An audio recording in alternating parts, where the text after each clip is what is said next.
Dottie and John, welcome to the Sipping Point. Great to be here. Thank you. Awesome. Well, I'm not sure if you know, but wine is my second career.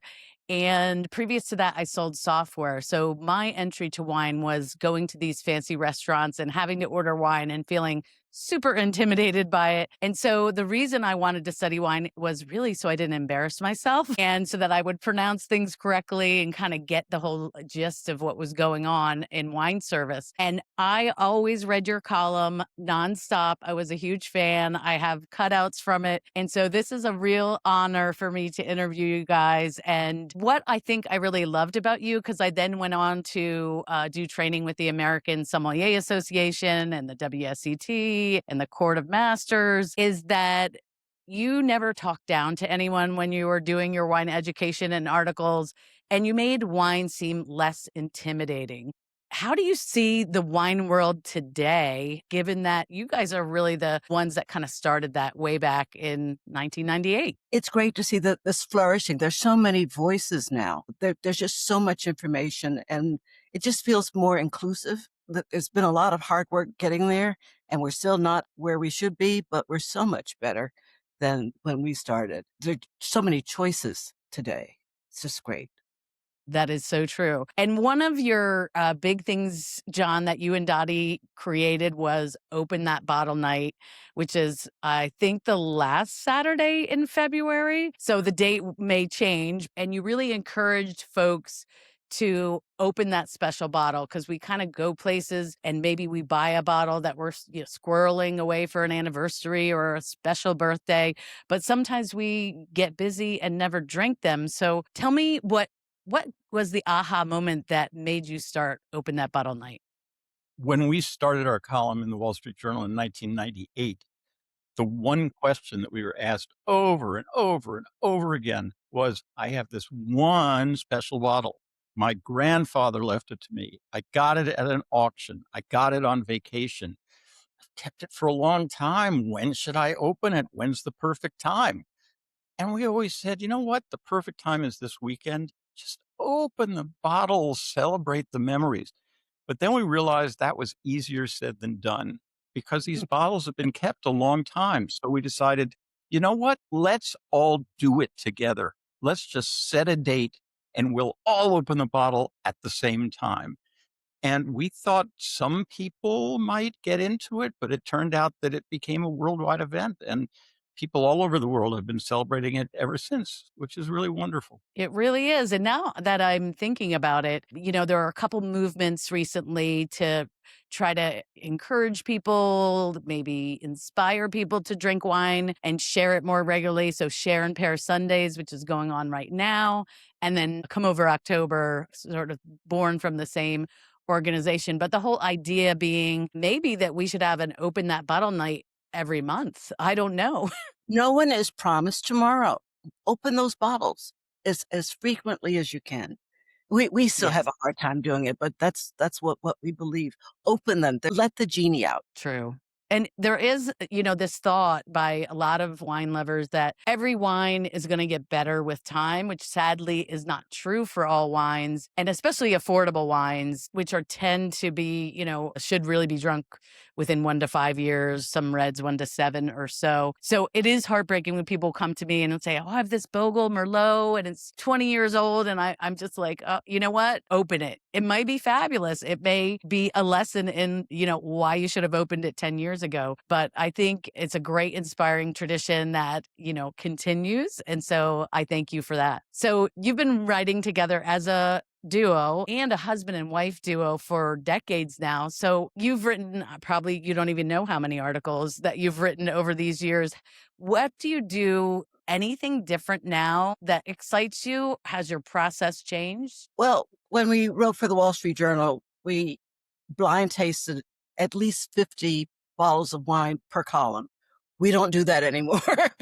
uh, whenever we had new neighbors, we would explain to them, we're not having parties and not inviting you. This is just to try this from our work, because every week there'd be lots of empty bottles. We do blind taste now and then, but not on that scale. We were very lucky. The Wall Street Journal was a wonderful employer. And They paid for everything. We bought our wines off the shelf like anyone else.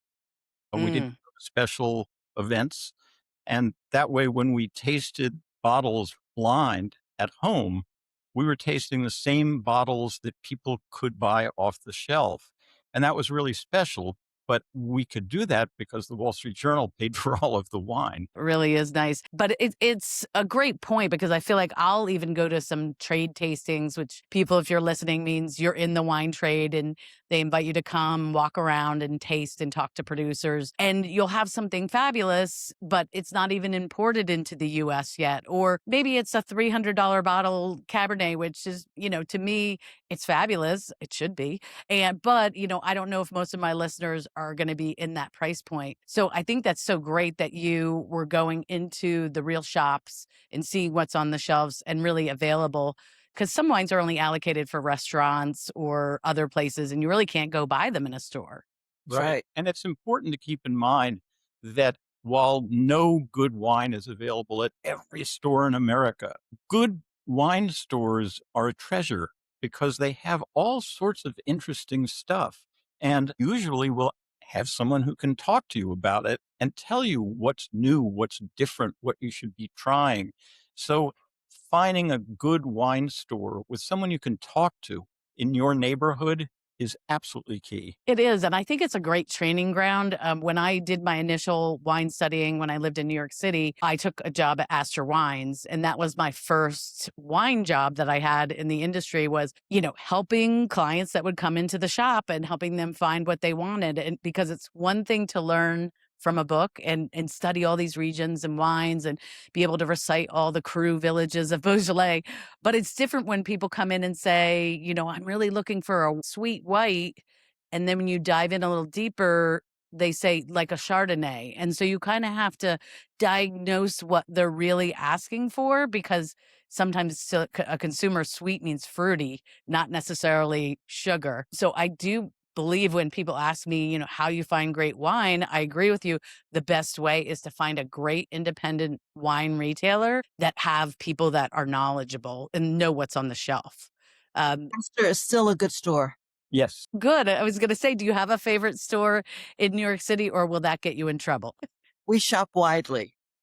Okay, Grape Collective has a store, but we shop all over the city. And that's also, great. it's important to keep in mind in terms of those good wine stores, those good local wine stores, not only are you supporting a local business, but maybe the prices aren't quite as low as you might find at Costco or as you might find at Trader Joe's, but it's worth a little bit more money to be pointed to a wine that you'll really like by someone who can get a sense of your taste. I agree. And I have never been to a Costco, or I live on the Eastern Shore of Maryland near a town called St. Michael's.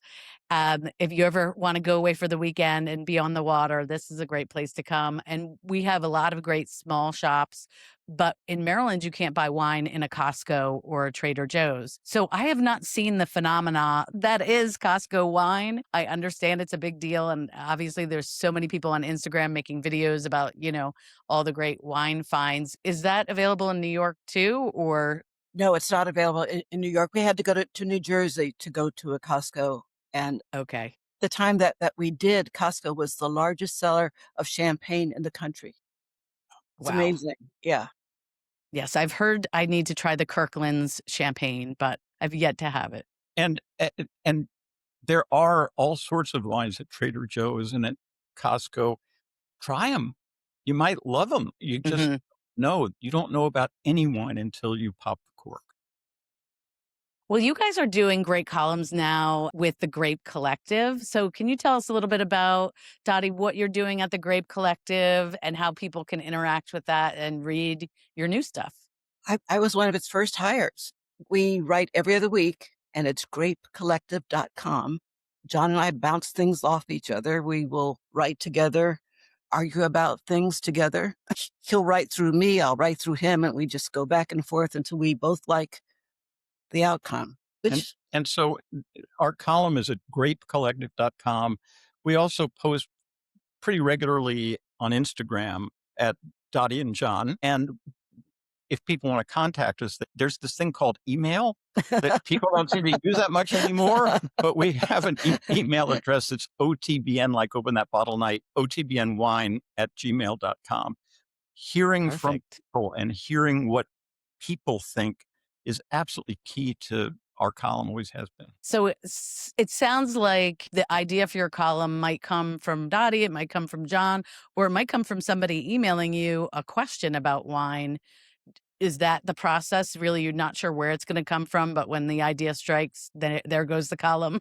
Pretty much. We got a fun column about wine tasting groups because a group wrote us for Open That Bottle Night, a group from New Jersey. And we looked at that and thought, well, this is a good time to write about the isolation people are feeling and the loss of the going out for a drink because people are working from homes. And Mhm. it just turned out to be a really good column. The SIP people picked it up. Nice. Well, that leads me to the column that I read that you guys wrote on grapecollective.com that spawned me to reach out to you and see if you would come on the sipping point. And in the column, you talked about going to Hillstone, which sounds like it's a fabulous place there. And not often when you go out, you say, do you order wine by the glass for a number of reasons? Maybe you could kind of explain that, and I'd like to talk then a little bit about wine lists and by the glass offerings and prices, which is maybe why people are doing these groups because it's gotten like insane, like a $30 glass of wine anymore. Right. Right. When we went to Hillstone, which we trust for its wines, we had a Pinot Noir that we'd never seen before by the glass.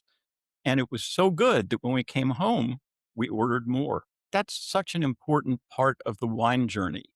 That's exactly what restaurants should be doing. They should be pouring the kind of wines by the glass that people go, whoa, I never had this before. This is really delicious. What is this? Let me get more of that. Unfortunately, too often restaurants figure, hey, wine by the glass, nobody really cares. Let's put it in some ice. We'll leave it uncorked for several days and we'll charge a fortune for it and we'll make a fortune. And okay, they need to make money too, but that's really a shame because they're not starting people off on a journey the way they could. Yeah, I agree. I mean, I think it's hard, especially if you're using that by the glass to try something you never tried before. It's difficult to know, gosh, is this the way the wine is supposed to taste? Or has this been open for 4 days and now this wine is no longer as the winemaker intended it? Some restaurants will put the date that it's opened on the bottle, but not all of them do. You don't know exactly how it's being stored. All of these things kind of come into play. And, do you ever inquire, like, when was that bottle opened? I mean, I know people are intimidated to do that kind of thing.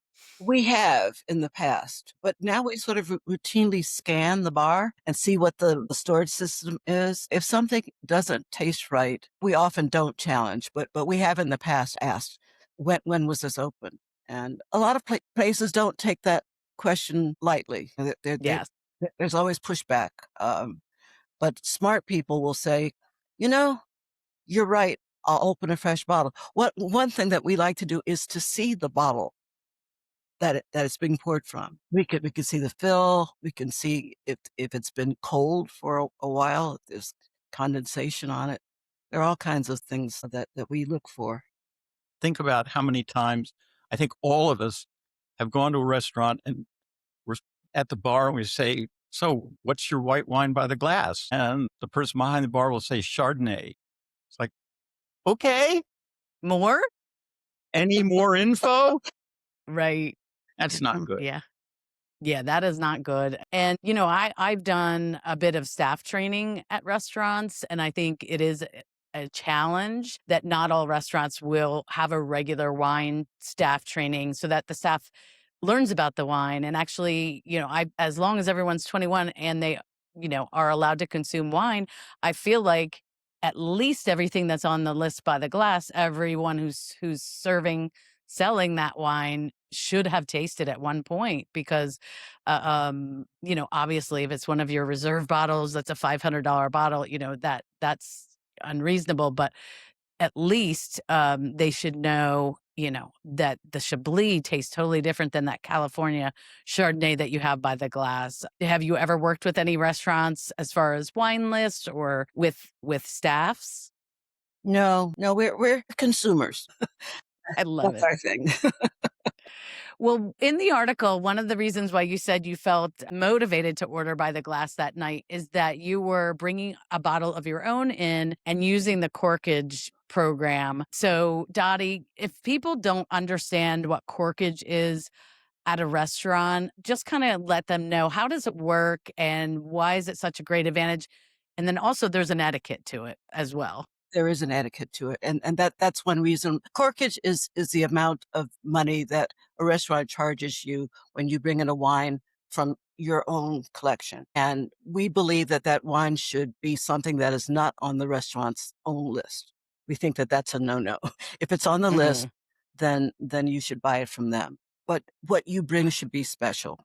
We look for BYOB places, and the ordering of the wine by the glass is because we want to make a good faith gesture. We've brought our own wine. You're going to charge us $35, $40 for the privilege of bringing our own wine, and we will grant you that we will participate in your program by ordering each a glass of wine. We do it under those circumstances, and we also do it when we're trying to get a restaurant to slow down a bit and so that we can dine at Yes. our own pace. We'll each order a glass of wine while we peruse the wine list. That just gives us some time to acclimate to the restaurant and hopefully to our server to say, we sometimes tell people we dine, we don't eat, we dine. How And that, civilized. yeah, well, it's like, you just slow down. This is our entertainment for the evening. We're not rushing to get to theater. We're having dinner with wine, and so just come with us on this lovely, lovely evening. Right, exactly. And even if a restaurant is real busy and they're backed up and in the weeds and all these things, you know what? If you have your glass of wine and you have your menu and the person across from you that you want to spend that time with, it's kind of okay that, that it takes a little longer, even if you are a rush kind of person. Yeah, and we always tip as though we ordered the wine. We always add we're That's generous. great. We think that that's the decent thing to do. It's all about decency and Yes.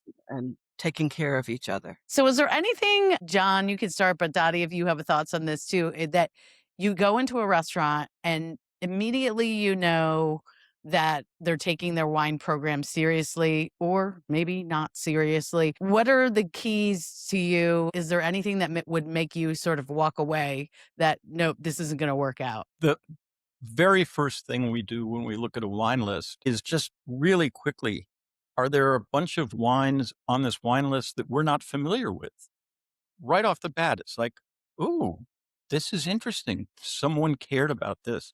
If basically everything on the wine list, even with a cursory glance, looks like something that we see all the time at our local store, probably not a great place for wine. And Hmm. one of the things that's kind of tragic to us about that is that when you do find a restaurant like that, second thing we do is we look around the restaurant, we see how many people are ordering wine, how many people have a bottle. And a place like that, usually it's almost nobody, which is such a shame. Part of the wonder of eating at a restaurant is discovering a new wine. Hmm. There have been instances where we've actually had beer rather than pop. Incredible.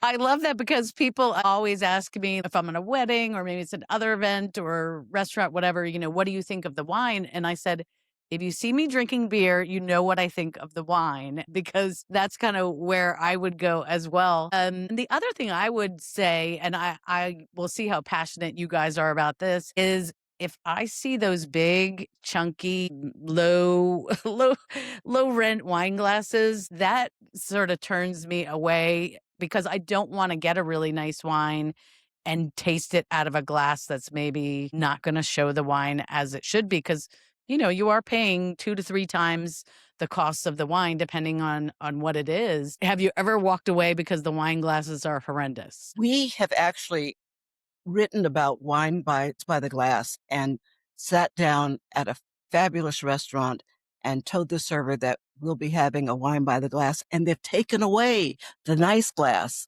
and brought back the chunky stuff.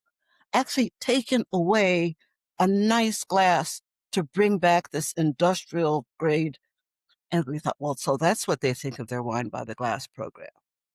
Ouch. Yeah, that's Oh, terrible. Do you have a favorite wine glass that you use at home or that you sort of gravitate to? we like kind of pretty much standard glasses. We're not kind of glass obsessives, but it's important that a glass be generous. That's really important that they be larger probably than most people's wine glasses really are, because not only does that give the wine itself a chance to really show its stuff and to open, but on top of that, it just feels good in your hand, and it Hmm. allows to really swirl and sniff and take your time. So kind of the primary number one advice that we give people is big glasses are better. And I'm not a fan of hand washing, so it needs to go into the dishwasher. For years, we used Bigelow. I think you should use things that you feel comfortable breaking because, Yes. you shouldn't be intimidated because the glass is too precious. I've recently had David Kong on the show from Glassvin. I don't know if you're aware of his glassware company. And really, I guess he used Zalto as his inspiration, but it's meant to be more affordable, if you will. And a lot of New York City restaurants use the glasses now, and they're quite light, but he recommends washing them in the dishwasher. And as long as you put them in correctly, which he believes is on the bottom rack of the dishwasher, that they will replace the stem if it breaks, as long as you're not, getting rough with it or putting it in incorrectly. Have you encountered those glasses yet? No, I've seen promos for them, but we haven't tried them yet. We have Yeah, so it's many glasses that, me too. fun glass. Ka- Right. I Karen know. McNeil has a glass system out. I know she's been a guest on your show. Um, Yep. Andrea Emmer, I think, has glasses. Everybody's got a glass. Everybody. I don't have a glass, but I have a lot of glassware here. And I was obsessed with the Scandal show with Olivia Pope, if you remember it. And she always drank her red wine out of those crazy tall glasses. I have a whole set of those. I never use them. So I'm with you on that. Too many glasses, not enough time. So any advice for people? I know this is one of the reasons that drew me to wine to learn about it. I never thought I would come as an industry, and that's over 20 years ago now, was to learn strategies to order off a wine list, especially if you don't know anything on the list and you're not sure what you're going to like or what's going to go with your food. Any strategies that you would tell someone to kind of navigate a wine list? Well, keep in mind that no matter how big the wine list is that you're handed, it's a lot smaller than it looks for you, because first you decide, how do I feel like red or white?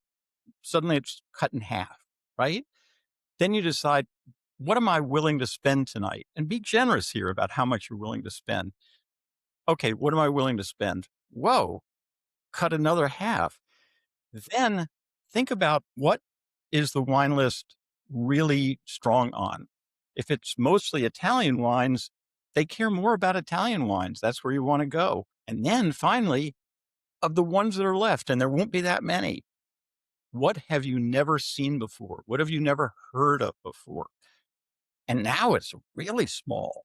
And at that point, you say to your server, these three wines all look really interesting. You have anything to say about them? and then watch their body language because they'll be excited about one of those three.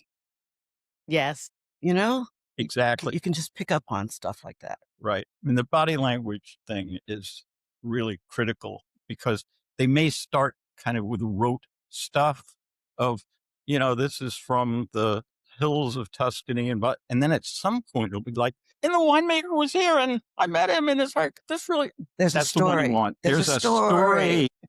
Yes, and that's what you guys are here to give us, those stories behind the wine. One thing I love to ask my guests, because I feel there are so many wine myths out there that people have been told by their friend they think knows wine, or their father who collects wine. And believe it or not, there are people out there that think they know everything about wine, which is very concerning because that's not possible, as we know. What are the wine myths that you feel are still rambling around out there that people believe, or that you want to set the record straight? Well, I think that there's no right or wrong way to enjoy wine. We have a friend whose mother puts ice cubes in her wine.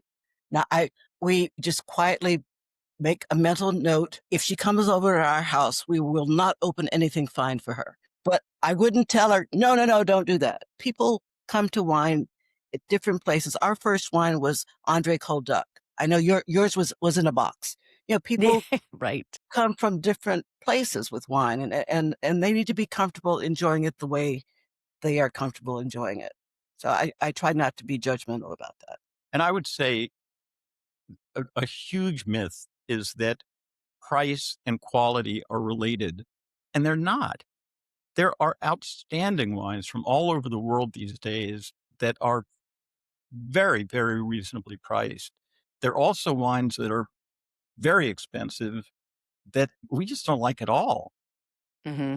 There are also wines that are very expensive that have changed our lives and they're worth every penny.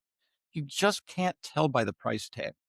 You have to open the bottle. Yes. And I always say trust your own taste. But part of trusting your own taste is learning a little bit because if you go into an Astor Wines or you go to the Hillstone, you want to have the language to be able to ask for what you like. And a lot of times people are like, I love wine. I don't know anything about it, but I know what I like. And I'm like, if there's one thing to learn, it's just being able to ask for what you like so that you're not, my mom, I always joke, she loves Chardonnay and Chardonnay, Chardonnay. But I'll always be like, okay, I know you love Chardonnay, but try this one. And I'll give her an Albarino or something else. And you know what? She likes it. So it's just kind of getting people out of that comfort zone. But yeah, if you like sweet, great. If you like dry, wonderful. Pink, white, red, it's all fair game. But the reason to learn really is just so you get more of what you like. And or I think the food thing, I love when I see the light bulb moment go on where, like, I didn't know if I liked that wine, but when I had a bite of the food, went back to the wine, they love it. And so that does come into play too, I guess. And take notes. I don't mean notes like hints of blackberry. I mean just the name of the wine. Like, I liked this wine. Send yourself a note. Said, this is the name of the wine. I really liked it because as someone who used to work at Astor, you know how often people would come in and say, I had this wine I really liked. It had like, I don't know, a goat on the label, but just Goes right, to Rome. No. right, Or it was a green label. It's just right, not Hmm. well. right. So many people don't want validation that for what they like, and that's sort of distressing that they don't trust themselves. Um, Yes. we say, I don't know what that tastes like in your mouth. I can't tell you about that, but you know what Hmm. it tastes like. And if you're Yeah. happy, Take a picture of the bottle. Take a yeah, picture of the bottle so that you can bring that in. And even if it's not on the shelf, these wine stores can order you a special wine in a lot of cases. we save labels. We have labels that we've saved for 53 years. Every new bottle that we've ever had, we've saved the label. We know we can That's take a picture of it, but we do rain dances to get the labels off. We boil them, we put them in the oven, we do whatever to have the label, and we date it. That's great. Awesome. Well, one more thing on this front. You were talking about the ice cubes and the wine. I Yeah. meant to tell you in college, I went through a cold duck phase. So I'm very well aware of that wine. We would buy it by the case, and it was very inexpensive. But one of my recent shows, we talked about serving temperature for red wines, and it kind of ignited a bit of a firestorm on Instagram because we all sort of go by this adage of red wine at room temperature. But room temperature here right now is 71 degrees, which is a little warm for a red wine. Have you ever had a situation while you guys are out and about where you get a red wine and it's warm? And what do you do about that We if ask not for an ice wine? bucket. We ask for an ice bucket, and Yes, we tolerate the eye rolls. So we've ordered the wine, we're paying for it. We want it the way we want it, and it's a lot of places serve red wines just too hot and cold wines too cold. So we hmm, take the white ones out of the ice bucket and put them on the table. But experimenting with temperature is really one of the joys of wine. We keep both our reds and our whites at about 60 degrees. When we're going to have a white, we'll put it in the refrigerator for a little while to get a little cooler. With the red, we might let it warm up just slightly. But it's not at all unusual for us to take a wine and put it back in the refrigerator, red or white, or take it out of the refrigerator because wines taste different at different temperatures. There's no perfect temperature for wine. And even if there were, you can't keep it at that temperature once you're drinking it. So that's really one of the joys to see, this wine tastes very much different, cooler than it did warmer, and vice versa. That's really fun. That's great. Well, you guys are so fun. I'm so glad that you joined me here on The Sipping Point. If people want to follow you on social media, go to your website, read your articles, just remind us again where we should go so we can keep connecting with you. The website is grapecollective, one word.com. We have a regular column there every other week, and we're pretty active on Instagram at Dottie and John. And we'd love people to follow us there. That would be great. Well, great, guys. I just want to say thank you so much for coming on the show and cheers. Thank you, Laurie. Thank you.